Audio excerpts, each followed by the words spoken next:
Hello, good afternoon. Good afternoon from Venice. This is Giacomo, and welcome to this tour of mine. I'm already here in place in front of the Church of Madonna della Salute, Basilica of Madonna della Salute, and as you can see, very close to Piazza San Marco, which is on the other side of the Grand Canal. So I will be moving around the area, starting from here, the Basilica, and then I will bring you also in a very beautiful place that is just a couple of minutes from here, but I don't want to say much before starting. So welcome you all. Susan, hello. Kate, hello. Patrick and Maria. Welcome to this tour and welcome to Venice. It's not a fine day as fine as a day as yesterday. Yesterday I went to the island of Mazzorbo and did a tour over there, and yesterday it was such a glorious day but cold. And as you can see today, it's not as... We have some clouds. And but still cold. This morning it was below zero. I think a couple of degrees below zero. This morning, I mean, at about 7 o'clock. Now it should be something like 1 or 2 above zero. Hello, Chrissy, welcome. So the tour will start in about a minute. Yes, I was saying that yesterday I went to Mazzorbo. Today I'm doing this tour here. And before Christmas, so during this week, I also have another couple of tours planned. One on Friday at the area around the Church of Madonna dell'Orco, and another one it will be on Christmas Eve on the 24th at 7 o'clock, where when I'll be going to the area. I called it the area of the former red light district of Venice. Yes, it was the area in which prostitutes were confined to live and work. So it's really an original, a peculiar area to visit. Hello, Sian. So it's now 3 o'clock. So the tour has started. Again, welcome. This is Giacomo from Venice. It's your guide, Heiko guide here in Venice. And I'm about to start a tour of the area around the Basilica della Salute, the Church of Madonna della Salute. I want just to remind a few things about Hego, especially for those who have joined the platform recently. You can take postcards that are snaps, photographs, pictures, whatever you want to call them. And during the tour, you just press the white button you have in the middle of your screen below.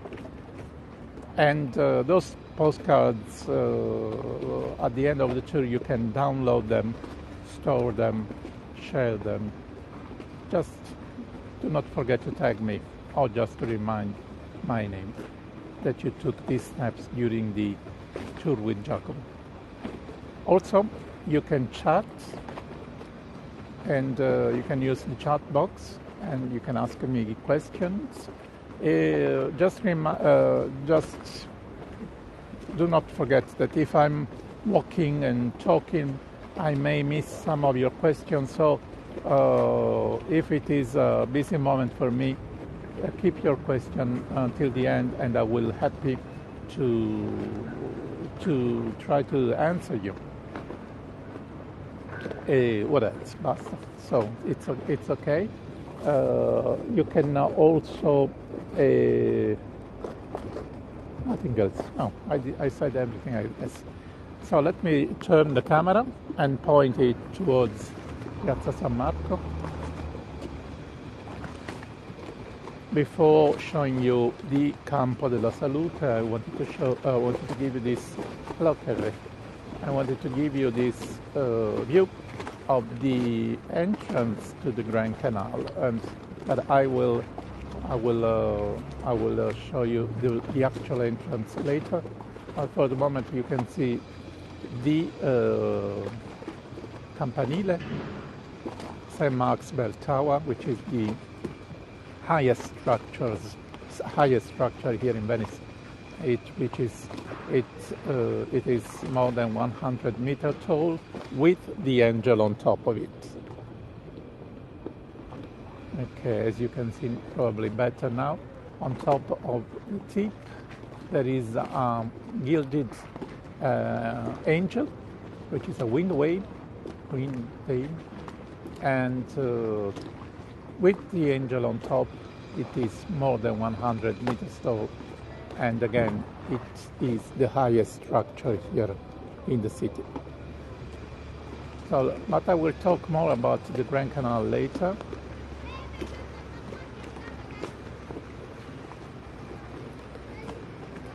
And you see the row of beautiful palazzo that are on both sides of the canal.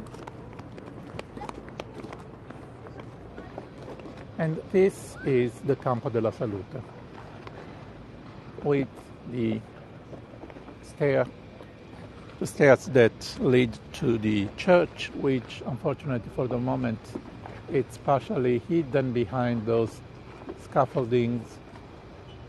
There were more scaffoldings until a few months ago, or even this side of the church wasn't visible, but it is necessary maintenance that has to be done from time to time. So for the moment we can see the facade thanks to these photographs that were taken and assembled on the scaffolding. So, but let me talk you about the Campo della Salute. The Campo in Venice is a square. This is a typical Venetian word. We don't call them piazza like in other Italian cities, but Campo, the only piazza we have in Venice is Piazza San Marco. That's when we say let's go to the piazza, you can't be mistaken, it's Piazza San Marco. The other squares, we call them Campo, and this is called Campo della Salute for obvious reasons, because there is the Church of La Salute. But this was not like that until the Basilica was built. So I'm talking of the mid-17th century. The building of the Basilica started in 1631, but it lasted about 50 years. Before that, here it was an area, a peripheral area, even though it's very close to Piazza San Marco, but it's the final part of this district, and it was an area of warehouses. So here in the Campo there were a series of buildings that went up to the edge of the Grand Canal, and they were warehouses used to keep especially salt and spices, which were the goods that Venice traded. Sorry, they were the goods that Venice traded from the east. So precious goods kept here in the warehouses that sometimes you will see referred to as the salt warehouses. But it was not only salt, it was also spices. So the area was cleared, and the space, the area was cleared to make room for the Basilica. And the Basilica also has a reason for which it was built. And also the name Basilica Madonna della Salute refers to a pestilence. Yes, in 1630 there was a serious plague It is calculated that about 1/3 of the population died of plague. It means about 45,000 people only in the city, and about more than 90,000 in the whole in the city and the islands of the lagoon. So this was 1630. So both the Doge and the Patriarch decided to set a procession in which people went and prayed the Madonna to protect them and the city from the plague. So the story goes that after a few weeks, the plague actually decreased. The number of people who died because of the plague decreased, and consequently, the Doge and the Patriarch made a vow they would have built a basilica as a thanksgiving to the Madonna. So that's why the church of Madonna della Salute was built, and it was chosen this area just because what I said before, because the area needed to be cleared. So many warehouses were not necessary anymore at the time. And again, I'm talking of mid-17th century. Salute in Italian means health, but it also means welfare. It also means safety, salvation. So it comes from the Latin salus, that meant all these things together. So it's not only health, salute. In modern Italian, we use salute to refer to health, but the word also included this other meaning.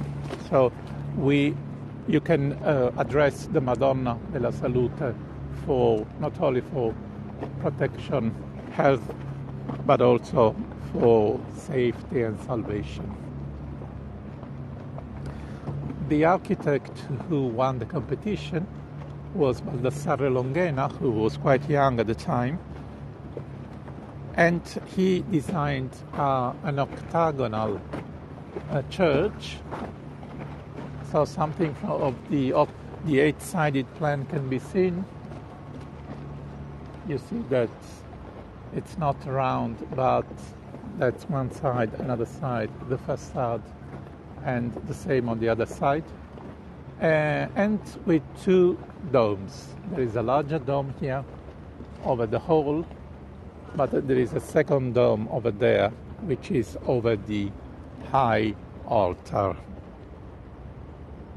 And 2 bell towers. From here we can see only one. Again, it took quite a long time. It took about 50 years to complete the church, and it was finished in 1681, that is 50 years later, after the pestilence. The pestilence lasted about 2 years in 1630 and 31. And now I'm trying to get inside. I always say try because it depends. Sometimes there are staff who don't want to use a video or a gimbal inside, so I will try.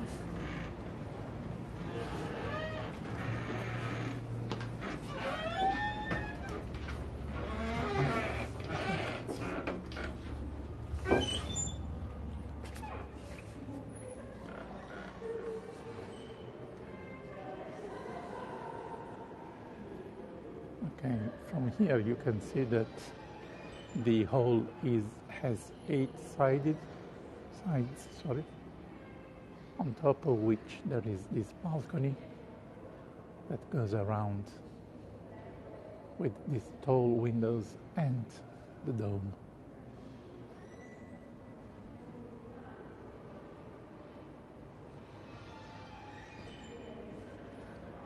I'm going to try also to get closer to the high altar, because I would like to show you painting of the Madonna della Salute on the high altar.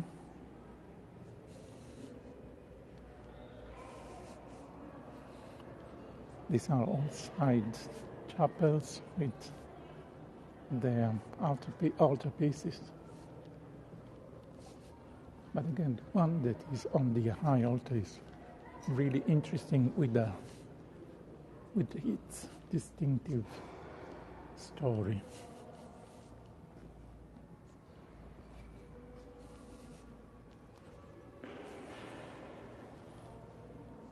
Okay. You see, it's a Baroque church, of course, and inside you can feel the movement, dynamism of Baroque. You see that there is the Madonna there, but you see that it's quite unusual. The painting style, unusual for. Yes, Karen, try to refresh because I have all green lights over here. You see that I was saying that Madonna is the painting is quite unusual for Italy because it looks like an icon, a Byzantine icon, and in fact this is a Greek Orthodox icon taken from Crete.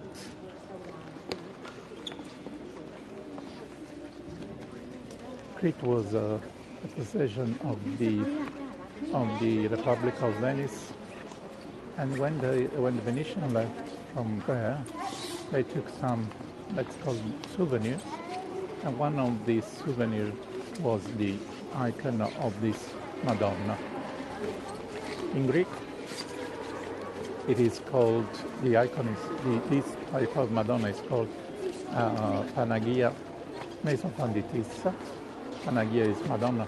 Mesopantitissa is a name that means something like in between this and that. So it can be both that Madonna acts as a mediator between people and the heaven, but also because this Madonna was celebrated exactly in between two major festivals, two major Greek Orthodox festivals. So Panagia Mesopantitissa was taken from Crete in 1669 when it was taken to Venice.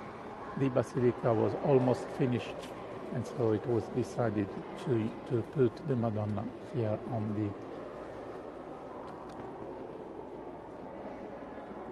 the altar of the newly completed church. So you see that in this area in front of the high altar,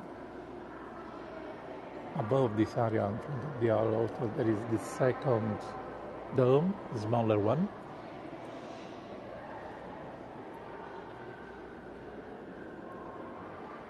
And you also see that on the side there are these two rounded parts. And again, this is a very Baroque church with curves.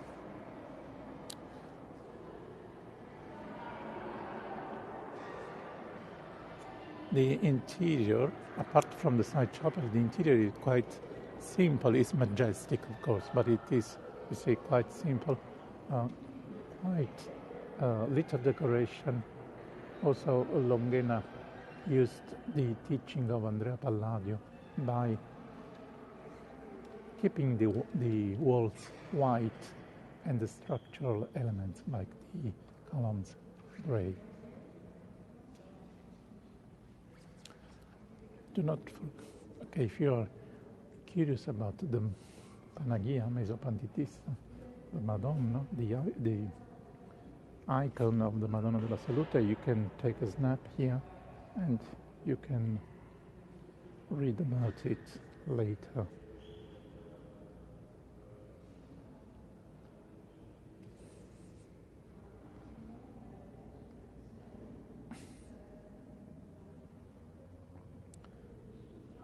I don't want to. Okay, I also wanted to point your attention to the flooring. And you see that the flooring is fantastic. It's really a great work of sort of trompe-l'oeil, but it's also a beautiful assembly of different type of marble, different color of marble and stone to make up this pattern in the center of the hall. Now you cannot get sorry for this. Sorry. Now it's closed the center because it is open only during the mass. Okay. So a final look at the high altar. And I'll go out from the other side so you can have a look also at these other side chapels.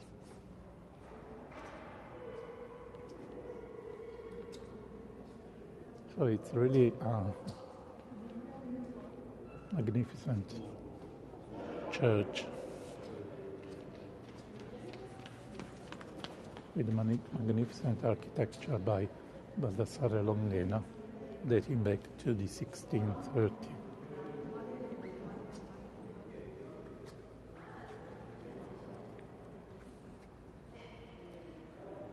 Okay, so again, for those who have just joined, we are inside the Church of Madonna della Salute. And in a moment I'll go out and we'll keep on touring around the area.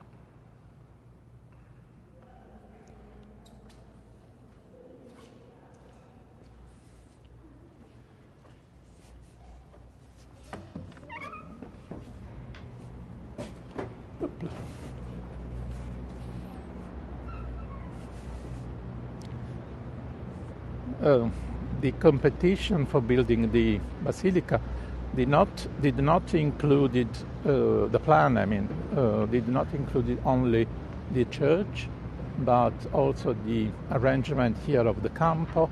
And you see that the campo has this beautiful white pattern in Istrian stone, and also Longhena also designed this building left of the facade of the church that was completed much earlier than the basilica itself. This is the Patriarchal Seminary. Seminary is a sort of school where young people are trained to become a priest, and it's been a seminary until a few years ago. The problem was that there were not many young Italian, at least, that want to become a priest. So it was not necessary anymore to have a school here in Venice. And today it still belongs to the Patriarchy. Today it hosts a museum. You can read the name over there. It's Pinacoteca Manfrediana. And you see opere d'arte, artworks of the Patriarchal Seminary. And it also hosts the University of Canonic Law.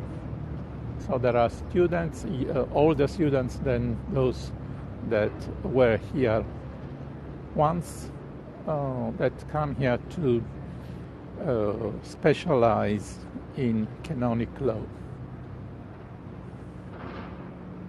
And you see that stylistically, this building has many similar features to the church, which is attached, almost attached to the building. Okay, now let's go on. So I mentioned you before the warehouses. There is something left. It's this building just over here. So this is what is left of all this warehouse, the salt warehouses. They used to be here, so they were demolished up to this point. This final part was left, and this was also the headquarters of the customs. It was the customs of the Republic of Venice, and after the Republic fell, it was also the customs from the Italian state until about like 30 years ago, or maybe a little bit more, until the late 80s. It was the headquarters of the customs. So it was the customs house here in Venice, the main customs house here in Venice. After that, the customs was moved. The building was left empty, but in the 90s, the municipality decided to convert it into a museum, and there was a sort of, rather than a competition, two institutions were asked to take over. One was the Peggy Guggenheim Museum that has already its building here in Venice, and the other was the Pinault Foundation. Pinault is a French art collector, and it was him to win this sort of competition. And today, the building here is a museum. It's called Museo Punta della Dogana, but now it's closed. It mainly hosts exhibitions, and the exhibitions usually go from spring, March, April until late autumn, like November, or the last one closed a couple of weeks ago. So it was François Pinault who was able to get this building, and the building was restored by Tadao Ando, the Japanese architect, and the interior are really beautiful. From outside, of course, it was left as it was before. Again, the Pinault Foundation. François Pinault is the French art collector who was able to get this building to make it a new museum for his collection. Now I'm going to the tip of this area.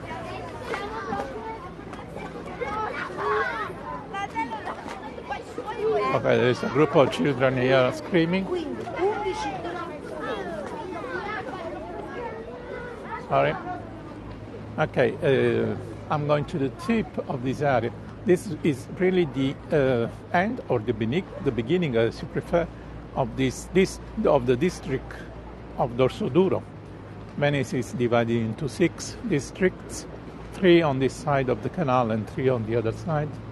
Dorsoduro is the largest among the 3 of this side of the canal, and it's really a tip. It's really a triangle that ends just over here. In fact, also the building of the customs, if you look it from above, is a triangle. Okay, from here you can't say much, but it's much larger at the entrance over there, and it's much thinner over here. Okay, Mark is asking, okay, the water, it's not very deep. There are some points. Sorry for the cough. Well, it's really cold, and talking lets cold air into my throat, and so sometimes I need to cough. Sorry for that. Okay, I was saying that sometimes the water is can be 7 meters deep, but it is very rare. Otherwise, it's really shallow. Of course, the Grand Canal is a bit deeper than that, but out in the lagoon, especially here in this area that we call Bacino di San Marco, St. Mark's Pool, is the we can find the deeper parts of the lagoon. Okay, so you see that it's a tip here. The area of Dorso Duro ends or begins, again, as you prefer, and this is the actual beginning of the Grand Canal.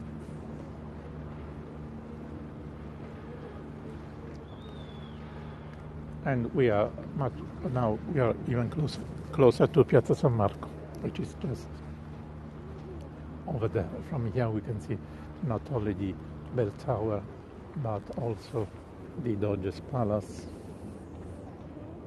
over there. Let me zoom for a moment. Okay, so the bell tower, the Doge's Palace with some scaffolding in front of it, but you can see most of the facade. And also we can see these two white buildings on the left. The shorter, the one with 2 floors and 3 arches per floor, is the side of the library, St. Mark's Library, Libreria Marciana, and the building on the left, the larger and taller building, used to be the Mint of the Republic of Venice. So that's why it's very heavy and strong. Today it's also part of the library. And we can also see some of the domes of the Basilica of San Marco, 3 of the 5 domes. While those buildings over there, this reddish, brownish building, that one is the back of the Procuratie Nuove, which is one of the 2 sides along the side of Piazza San Marco. These smaller canals are dredged from time to time, not as often as it should be necessary, but they are, because of course the side canals, the smaller ones, are shallower, so, and to allow boats to go around, they need to be dredged from time to time, because the bottom of the lagoon and of course of the canal is very muddy. Grand Canal is not necessary like the rest of the wider lagoon. Okay, let's have a look at I'm now just on the tip. Okay, I have to pay attention not to fall into the water. But again, you see on the left, it's the Piazza San Marco and all the area of Castello, which is the second largest district of Venice. At the bottom, you can see a park. You can see trees over there. That's the park of Giardini, where also La Biennale is.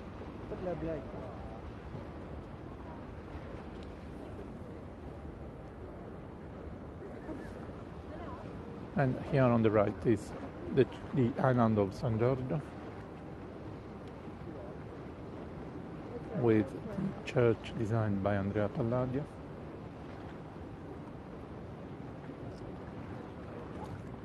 And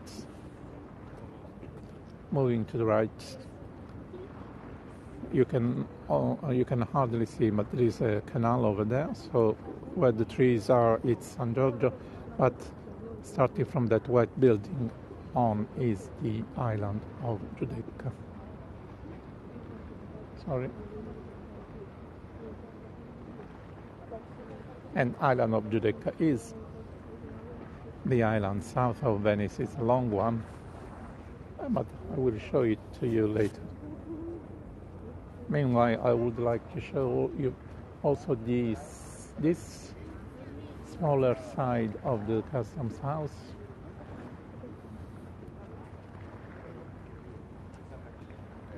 Told you that it's a triangular building, so this side is much narrower than the other one.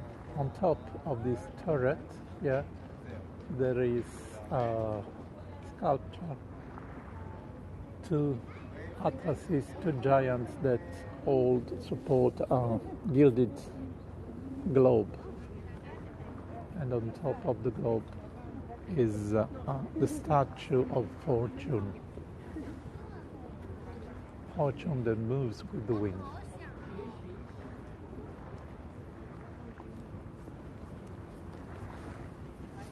Of course, these statues, like the angel on top of the Campanile di San Marco, are wooden. Yes, they are made of wood and then clad with some light metal,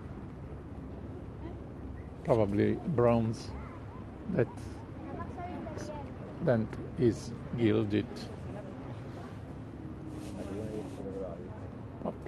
Sorry, just a second.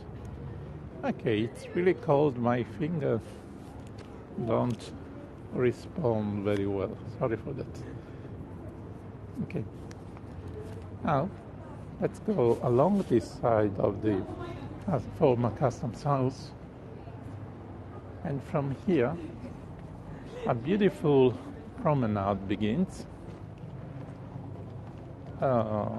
It's south. It's the south side.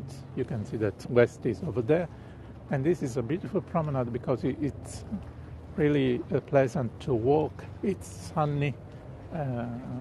So many people, also, of course, many locals, when it's a beautiful day, they come here to take a stroll, a pleasant stroll along this. It's about more than 3 kilometers long, so you can start here, for example, and arrive to the western side near the harbor, or the opposite. Okay, before showing you along the way here a little bit, I would like to show something else that goes quite unnoticed, and it's this small hut, this wooden hut, and which is really important. There are a few scattered around, both in the city and around the lagoon. Inside these huts, there are the instruments that continuously measure the tide. So this is so this hut is part of a network that was established in 1923. Yes, to have the continuous control of the tide. These measurements are necessary, of course, to know the measurement, but also to make forecast. The municipality has a center that works 24 hours, especially when high tides are forecast, to control and make and issue forecast bulletins. So again, even though it's not very noticeable, again, it's very important, and the data are sent to the main center, which is in a building near the Rialto Bridge. Okay. So again, I'm going with you another 5 minutes to show you the promenade here, the embankment called Zattere, which in English it means rafts.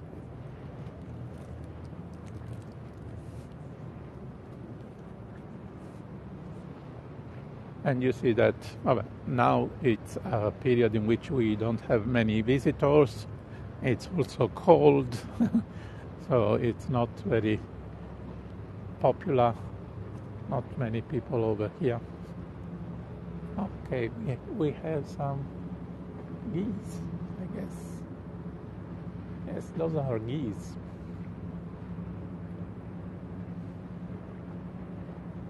Not unusual view. Yes, there are from time to time.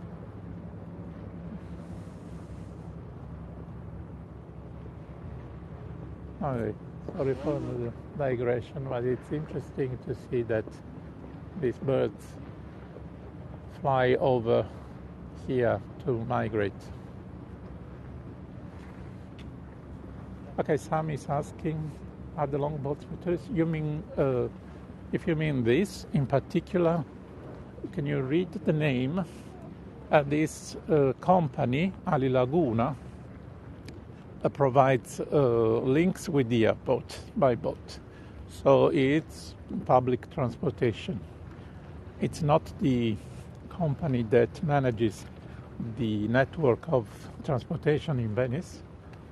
So it's one that was established a few years ago to connect the city, the various parts of the city, with the airport by boat. That's why it's called Ali Laguna. Ali means wings. Laguna is lagoon, so it's like the lagoon connected with the airport, with the wings of the planes at the airport. So they moor their boats here when they don't need so many boats.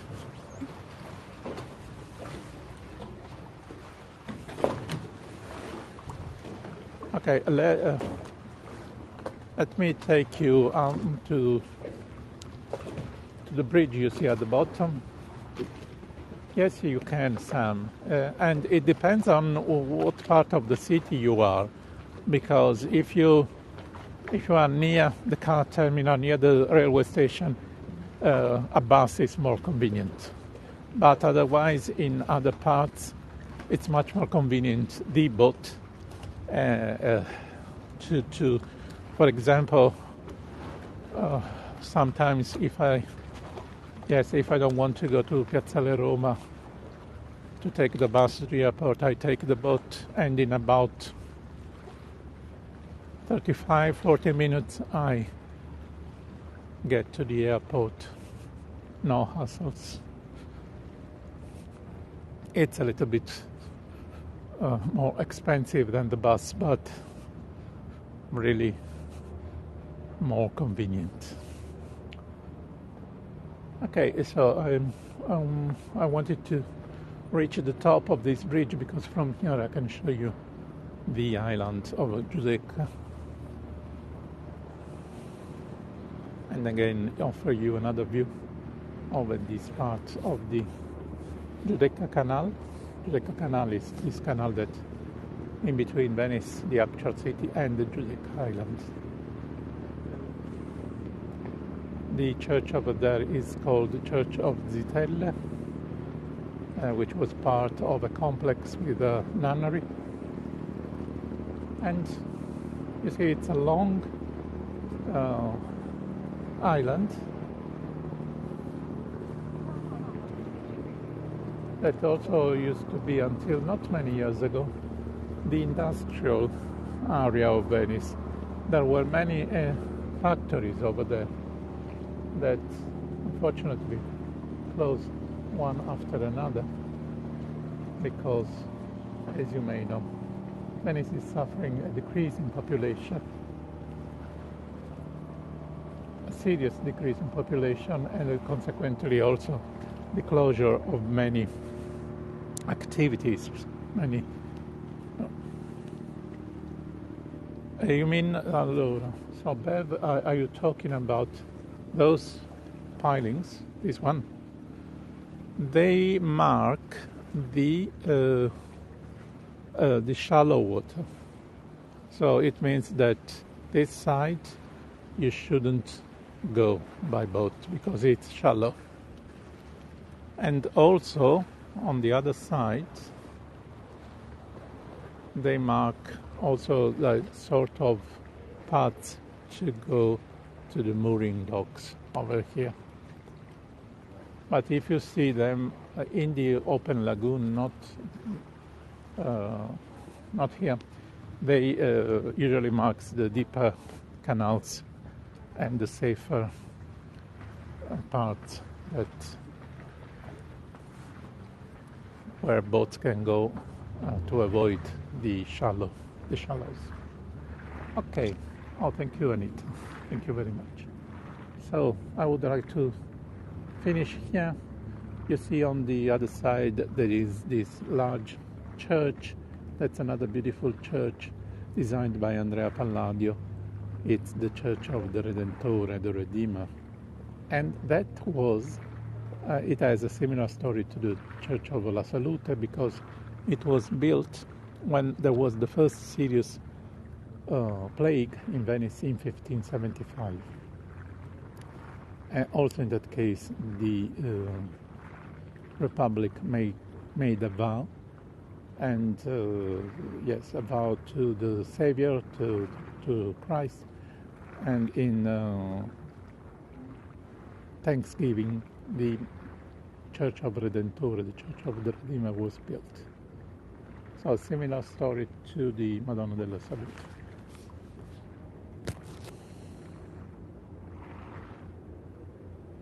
Okay, that's true.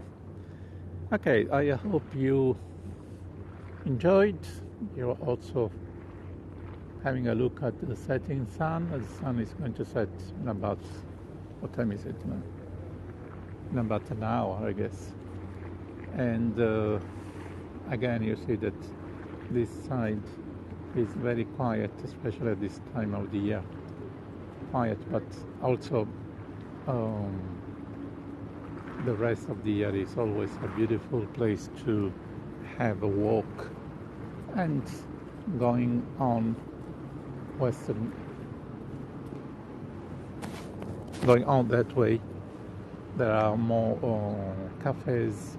There is also a very famous and good ice cream to have, the Nico. It's called the Nico. Anyway, so thank you very much. Time to close now the tour. Thank you very much for joining, participating.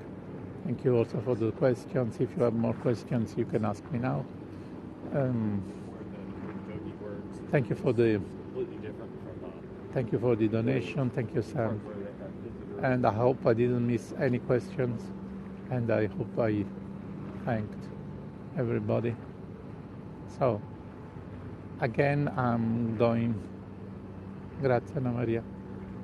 Again, I'm going to have another tour on Friday afternoon at the area around the Church of Madonna dell'Orto in the northern district of Cannaregio. Grazie. Okay, I'll leave I won't turn the other camera on. I'll leave the camera here so you can take more postcards if you want.